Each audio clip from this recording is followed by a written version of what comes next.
روژا چاری هیوا هشت سالا 2013 دما پیاما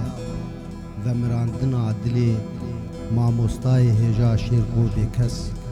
کەفتە دوبهێ مندا من ئەفهۆزان یا لەسەر مامۆستای نەمر بەهاندی ئەفهۆزان مبنوێسین ji daiştibî ser rûpelên Facebookê û niha dixwazim bi deng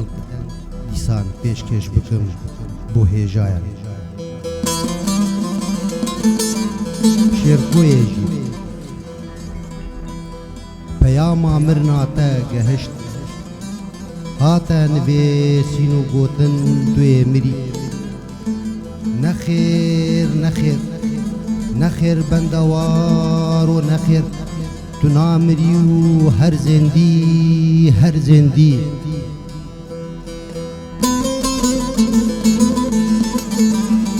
dîrokek bi peyvên zêrîn te hêjayî xemilan te hizr û bîrên zor ciwan di dîroka me de vehand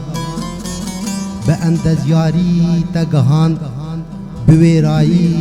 te darişt û weşand peyama dêrîn te vejand te vejand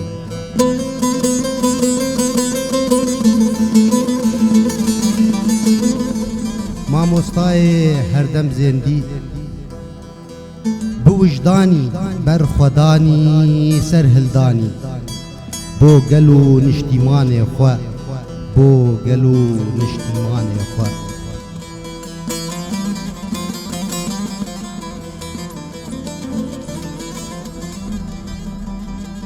mamostayê şêrko bêkes nexêr nexêr nexêr ne bêkesî tu yê bi kesî dewlemendiya hizrên te vê çenda he radgehînî radgehînî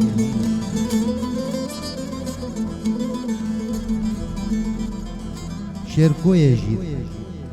tu dîrokî dîroka dêrî namirî